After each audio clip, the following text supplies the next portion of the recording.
नमस्कार मित्रांनो, माझं नाव भाऊ तोरसेकर. तुम्ही बघताय यूट्यूब चॅनेल प्रतिपक्ष. महाराष्ट्रात राजकीय खळबळ माजलेली आहे. प्रामुख्याने शरद पवार हे महाविकास आघाडीचे जनक आहेत आणि तेच अकस्मात राज्यपाल भगतसिंग कोश्यारी यांना भेटायला गेले आणि तिथून ही खळबळ सुरू झाली. त्यानंतर पुढे त्याच्या आधी शिवसेनेचे प्रवक्ते राज्यपालांना भेटून आले. त्याच्याही आधी भाजपचे काही नेते आणि शिष्टमंडळसुद्धा राज्यपालांना भेटून आलं होतं. आणि तेव्हापासून एक अशी चर्चा सुरू झालेली आहे, कारण भाजपने एक आंदोलन केलं.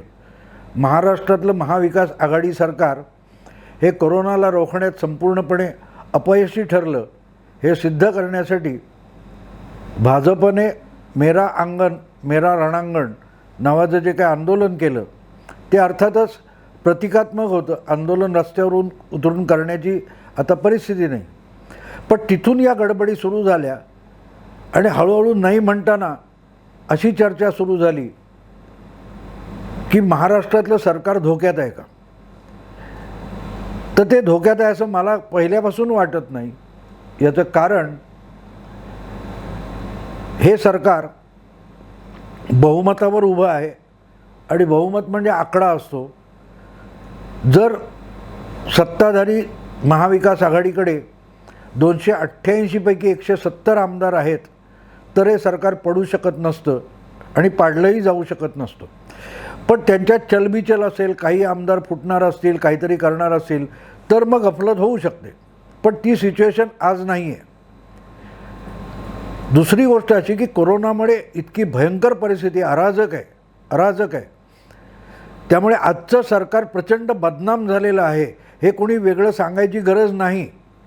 खुद्द सत्ताधारी पक्षातले अनेक नेते म्हणजे सत्ताधारी आघाडीतले अनेक नेते आपल्याच सरकारला शिव्याशाप देत आहेत. शिवसेनेतले काही दुय्यम पातळीवरचे नेते असतील, काँग्रेसमधले काही नेते असतील, अगदी माजी मुख्यमंत्री पृथ्वीराज चव्हाण यांनी आजचे मुख्यमंत्री किंवा महाविकास आघाडीचं नेतृत्व हे कमकुवत आहे, अननुभवी आहे अशा तक्रारी केलेल्या आहेत. संजय निरुपमसारखे माजी काँग्रेस खासदार यांनीसुद्धा हे सरकार आपलं नाही म्हटले. पृथ्वीराज चव्हाण पण म्हणाले की हे सरकार शिवसेनेचं आहे, महाविकास आघाडीचं नाही, शिवसेनेचं आहे. आणि त्यामुळे त्यांनी कोणातरी आपल्या कार्यकर्त्याला जे काही फोनवर सांगितलं त्याचं रेकॉर्डिंगसुद्धा चव्हाट्यावर आलं. त्यामुळे सत्ताधारी आघाडीतच मोठी चलबिचल आहे. आणि त्याचं प्रत्यंतर शरद पवार राज्यपालांकडे गेले आणि त्याच संध्याकाळी मातोश्रीवर गेले, त्यातून समोर आलेलं आहे. त्यानंतर नारायण राणे यांनी मागणी केली की राष्ट्रपती राजवट लावा. आणि म्हणून हे सरकार पडेल का ही एक चर्चा माध्यमातून आणि सोशल मीडियातून सुरू झाली. याला एक आणखीन पार्श्वभूमी मोठी आहे महत्त्वाची की पवार आणि ठाकरे यांची मातोश्रीवर जी बैठक झाली त्याच्या दुसऱ्या दिवशी काँग्रेसचे सर्वेसर्वा म्हणावेत असं, कारण त्यांच्या इच्छेनुसार किंवा त्यांच्या काही डोक्यात आलं म्हणून काँग्रेस स्वतः आत्महत्या देखील करते असे काँग्रेसचे नेते आणि माजी काँग्रेस अध्यक्ष राहुल गांधी यांनी एका संवादात महाराष्ट्रात आमचं सरकार नाही ते शिवसेनेचं सरकार आहे असं म्हणून टाकलेलं आहे. आणि पहिल्यापासून अशी चर्चा होती की राहुल गांधींना हे असलं आघाडी सरकार मान्य नव्हतं. त्यामुळे एक गोष्ट स्पष्ट झाली आहे की निदान काँग्रेसच्या श्रेष्ठींना महाराष्ट्रातलं हे सरकार मान्य नाही किंवा आता नकोसं झालेलं आहे. आणि म्हणून मग अशा ज्या चर्चा असतात की हे सरकार चालेल का, तगेल का, टिकेल का, या चर्चांना ऊत येतो. पण त्याच वेळेला दुसऱ्या बाजूला ते सरकार पाडण्याचेही प्रयत्न व्हायला पाहिजेत. भाजप हे सरकार पाडण्याच्या बिलकुल प्रयत्नात नाही हे ठामपणे मी सांगू शकतो. याचं कारण या क्षणी महाराष्ट्राची सत्ता हाती घेणं म्हणजे ते अराजक आपल्या गळ्यात बांधून घेण्यासारखं आहे आणि ते कुठलाही पक्ष करणार नाही, कुठलाही शहाणा पक्ष करणार नाही आणि भाजप तेवढा शहाणा आहे. पण मग हे सरकार कुठपर्यंत चालेल? कारण ज्या बातम्या माझ्यापर्यंत येत आहेत, मी कुठे बाहेर जात नाही, लॉकडाऊनमुळे घरात आहे आणि त्याच्या आधीपासूनही मी घरातच असतो. मी कुठच्या पत्रकार परिषदेला जात नाही, मी कुठच्या राजकीय नेत्यांना भेटायला जात नाही. पण ज्या माध्यमातून बातम्या येतात, सोशल मीडियातून ज्या चर्चा चालतात किंवा माझे काही अनेक पत्रकार मित्र आहेत त्यांच्याकडून जी माहिती माझ्याकडे येते ती जर ग्राह्य धरायची तर 3 पक्षांच्या महाविकास आघाडीमध्ये कमालीची चलबिचल सुरू झालेली आहे. आणि याचं कारण मी साधारण 2 आठवड्यापूर्वी एका व्हिडिओत बोललो होतो. जसं आपल्याकडे म्हणतात की यशाला अनेक बाप असतात आणि अपयशाला बाप नसतो. तेव्हा आज घडीला महाराष्ट्रात जे कोरोनामुळे अराजक माजलेलं आहे की मुंबईसारखी देशाची राजधानी आर्थिक मानली जाते, तिथे ज्या गतीने कोरोना फैलावलेला आहे आणि तो आटोक्यात येत नाही आहे, तेव्हा या अपयशाचा धनी कोणी व्हायचं? तर राहुल गांधींच्या म्हणण्याचा अर्थ किंवा पृथ्वीराज चव्हाण यांच्या म्हणण्याचा अर्थ आपण समजून घेतला पाहिजे की ह्याचं खापर शिवसेनेच्या डोक्यावर पडा, आमचं नाही. कारण आम्ही कुठे डिसिजन मेकिंगमध्ये, निर्णय प्रक्रियेमध्ये नाही आहोत. हे सरकार शिवसेना चालवते, त्यामुळे त्याच्यात काय त्रुटी राहत असतील, अराजक माजला असेल, नाकर्तेपणा झाला असेल तर तो शिवसेनेचा आहे, काँग्रेसचा नाही. अर्थात कमी अधिक प्रमाणामध्ये राष्ट्रवादीमध्ये तीच धारणा असू शकते. कारण अपयशाचा धनी कोणाला व्हायचं नसतं. आणि उद्धव ठाकरे तर एखाद्या फेसबुक लाईव्हमध्ये बोलून गेलेले आहेत की महाराष्ट्रासाठी कुठलाही वाईटपणा घ्यायला मी तयार आहे. तेव्हा आता त्यांचेच सहकारी त्यांना वाईटपणा देण्याच्या तयारीला लागलेत आणि त्यातून ही चलबिचल आलेली आहे. पण म्हणून हे सरकार लगेच पडेल का? किंवा सत्तेत सहभागी असलेले जे पक्ष आहेत प्रमुख, त्यांचे नेते कितीही नाराज असले तरी हे सरकार पडू देतील का? मला नाही वाटत. आणि याचं एक मुख्य कारण लक्षात घ्या की या सरकारकडून काही मिळण्यासारखं आता राहिलेलं नाही. हा सगळा आदबट्ट्याचा व्यवहार आहे. सत्ता हा ॲसेट म्हणून पाहिजे असतो. सत्तेचे अनेक लाभ उठवता येतात. मग त्याला लोक पत्रकार भ्रष्टाचार वगैरे म्हणतात, हा भाग सोडून द्या. पण अनेक लाभ असतात सत्तेचे. ते लाभ घेण्यासारखं आत्ता काही नाही आहे, कारण तिजोरीत खणखणाट आहे, ठणठणाट आहे. पण तरी एक मोठा लाभ हे सरकार मोडण्यापूर्वी आघाडीतल्या 3 पक्षांना मिळवता येतो आणि तो आहे राज्यपालांनी विधान परिषदेत नेमायच्या 12 आमदारांच्या जागा. मध्यंतरी तुम्हाला माहिती असेल की विधान परिषदेच्या निवडणुका पुढे ढकलल्या गेल्या होत्या कोरोनामुळे आणि मुख्यमंत्री पदांची आमदारकी धोक्यात आली होती. तेव्हा अजितदादांच्या अध्यक्षतेखाली 2दा प्रस्ताव करून 2 रिकाम्या जागांपैकी एका जागी उद्धव ठाकरे यांची आमदार म्हणून नेमणूक करावी असा राज्यपालांकडे प्रस्ताव पाठवण्यात आला होता आणि त्यांनी तो स्वीकारला नव्हता.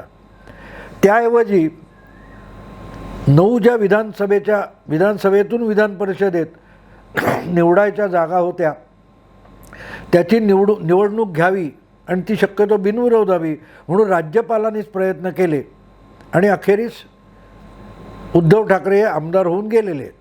त्याच्यात सगळ्या पक्षांनी आपसात वाटणी केली आणि तो विषय मिटवला.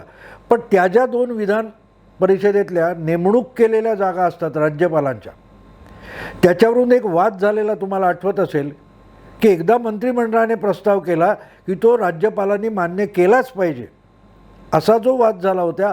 अशा एकूण जागा 12 असतात आणि मंत्रिमंडळाने जी 12 नावं पाठवली ती राज्यपालांना स्वीकारावी लागतात. मग राज्यपालांनी याला नकार का दिला होता? तर त्याचं कारण असं होतं की त्या ज्या 2 जागा नेमणूक केलेल्या आमदारांच्या रिक्त होत्या त्याची मुदत ही जूनच्या मध्याला संपणार आहे. त्यामुळे जरी उद्धव ठाकरे यांची नेमणूक तेव्हा केली असती तरीही ती आमदारकी जून महिन्यात, पुढच्या महिन्यात साधारण 15-16 काय असेल त्या तारखेला संपली असती. म्हणजे परत उद्धव ठाकरेंच्या आमदारकीचा विषय ऐरणीवर आला असता. तो टाळण्यासाठी राज्यपालांनीच मार्ग काढला आणि उद्धव ठाकरेंना पूर्ण 6 वर्षाच्या मुदतीची आमदारकी मिळवून दिली. पण दुसरा भाग असा आहे त्याचा की 6 वर्षापूर्वी राज्यपालांनी जे 12 आमदार नेमले होते त्यातल्या दोघांनी आपल्या जागा रिकाम्या केल्या, त्या मोकळ्या आहेत. आणि आणखीन जे 10 आमदार आहेत नेमलेले ते वेगवेगळ्या पक्षाचे असतील, तर त्यांच्याही जागा आता रिकाम्या होणार आहेत आणि त्या जागा भरायच्या. त्या 12 ज्या जागा आहेत अपॉइंटेड राज्यपालांनी नेमायच्या, त्या मंत्रिमंडळाकडून शिफारस करून गेलेल्या नावानुसार नेमल्या जातात.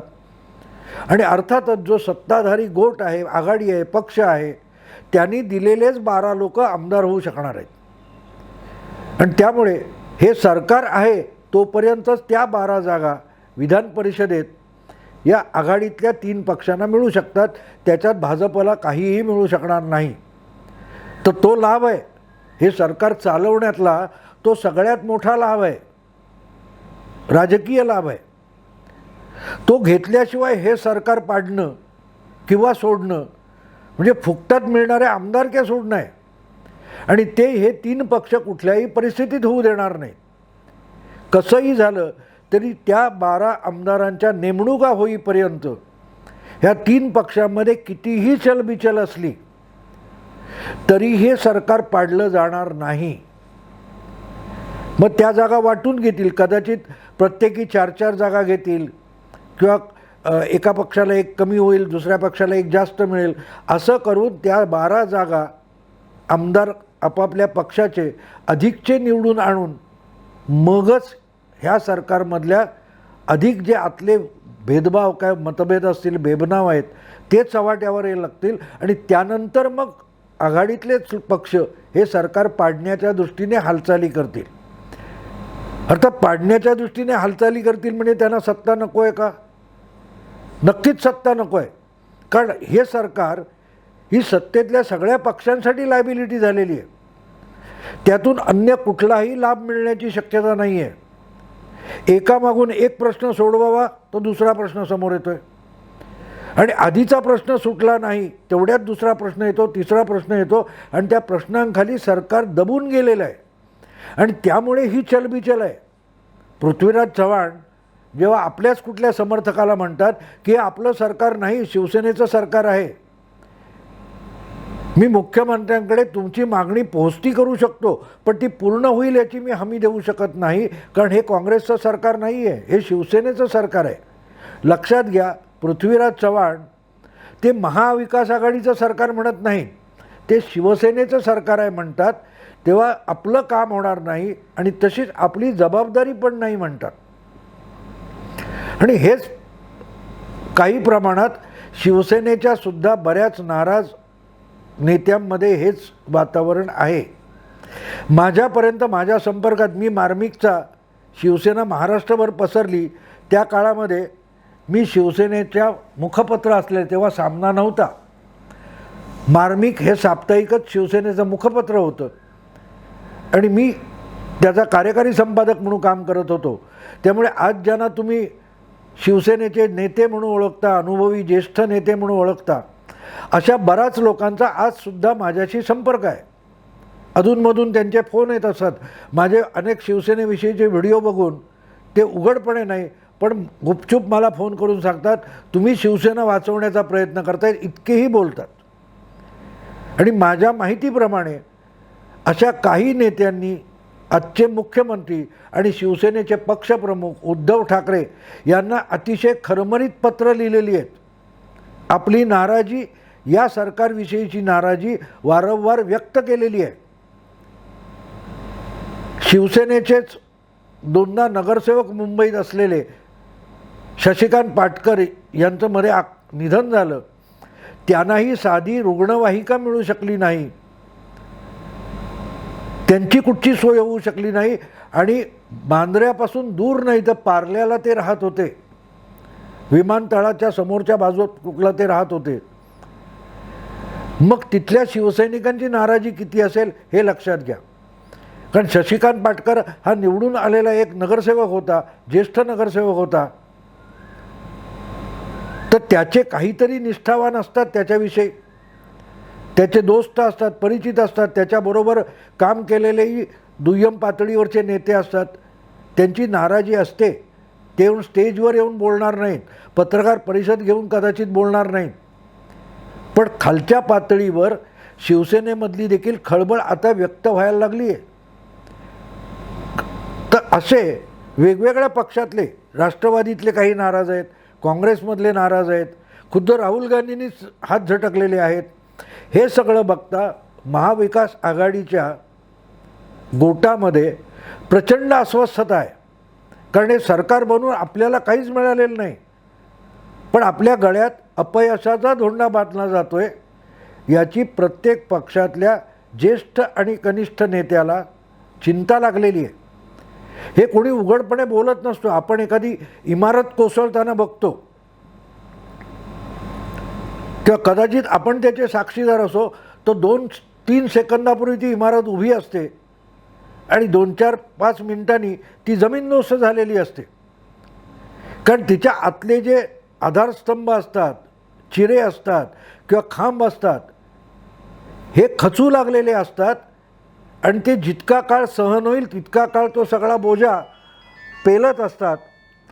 आणि त्यामुळे जे काय आपण बघत असतो ती इमारत दिसायला उभी असते, पण ती कुठल्याही क्षणी ढासळण्याची शक्यता असते. तशी महाविकास आघाडीची परिस्थिती आहे.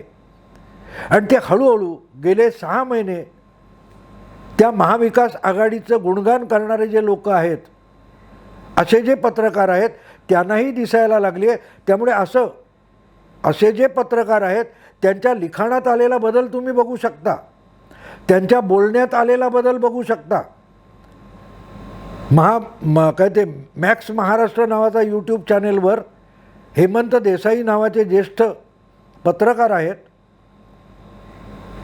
त्यांची हयात गेली शिवसेनेला शिव्या घालण्यात, की 25 वर्षात शिवसेनेने मुंबई म्युन्सिपाल्टी ताब्यात ठेवून कसं मुंबईचं वाटोळं केलं हे सांगण्यात अख्खा उमेदीचा काळ हेमंत देसाई यांचा गेला.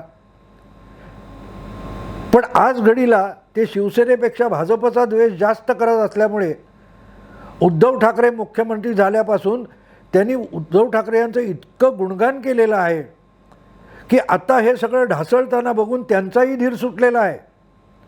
आणि त्यामुळे 2 दिवसापूर्वी 3 दिवसापूर्वी उद्धवा प्राण तळमळला असा एक व्हिडिओ त्यांनी मॅक्स महाराष्ट्रावर टाकलेला आहे. हे का बोलायला लागले असे? हे सरकार पाडण्यासाठी भाजप आणि राज्यपाल आणि काय काय कारस्थानं करतायत हे सांगण्यात 5 महिने गेले हेमंत देसाईंचे.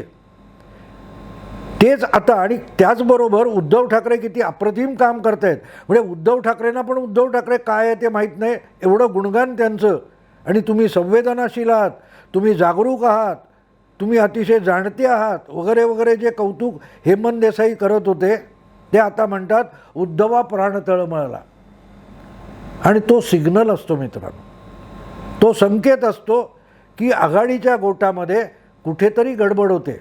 आणि म्हणतात ना आपल्याकडे की जहाज बुडू लागल्यावर उंदरं पहिली पळ काढतात, तसे हे जे पत्रकार गेले 5-6 महिने महाआघाडीचं सरकार बनवण्यापासून, महाविकास आघाडी बनवण्यापासून सरकार चालू होऊन ते चालताना त्याची झाकपाक करण्यात जे गुंतलेले होते, त्यांना अकस्मात त्या जहाजातून उड्या टाकून पळायला सुरुवात केलेली आहे.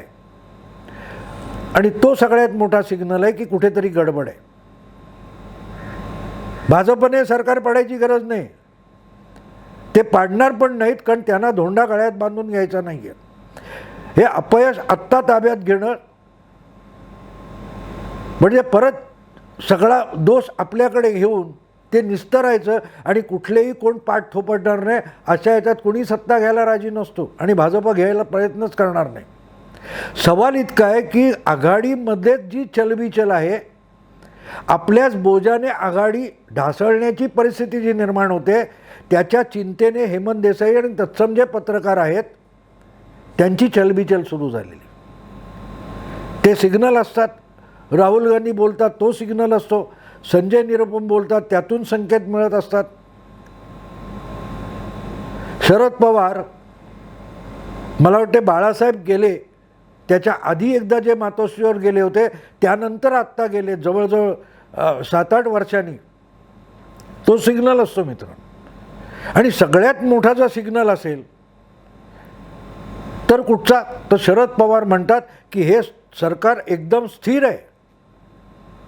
शरद पवार जेव्हा बोलतात तेव्हा त्याचा 180 अंशामध्ये दुसरा अर्थ काढायचं, हे राजकीय विश्लेषकांचा आजपर्यंतचा निकष आहे. कारण शरद पवार स्थिर म्हणतात याचा अर्थच कुठेतरी गडबड आहे. काय गडबड आहे मलाही माहीत नाही. पण शरद पवार जेव्हा वेगळा विचार करतात तेव्हा तो पहिल्यांदा ते प्रफुल्ल पटेल यांच्या तोंडून बोलतात आणि उद्धव ठाकरे यांनी रेल्वे मंत्र्यांवर टीका करताच दुसऱ्या दिवशी प्रफुल्ल पटेल रेल्वे मंत्र्यांचं, पियुष गोयलांचं कौतुक करतात. पवार अचानक कारण नसताना हे सरकार कसं स्थिर आहे बोलायला लागतात. हे सगळे सिग्नल आपण समजून घेतले तर हे सरकार स्वतःच्याच बोजाखाली दबलेलं दिसतंय. मी तुम्हाला सांगितलं, गुणगान करणारे पत्रकारांचं पण धीर सुटलेला आहे. पण तरीही हे सरकार एवढ्यात पडणार नाही. जोपर्यंत विधान परिषदेच्या 12 आमदारांच्या नेमणुका होत नाहीत राज्यपालांकडून आणि त्यात आपल्या आपल्या आमदारांची किंवा इच्छुकांची सोय लावली जात नाही, तोपर्यंत हे सरकार तिन्ही पक्ष चालवतील याविषयी निश्चिंत राहा.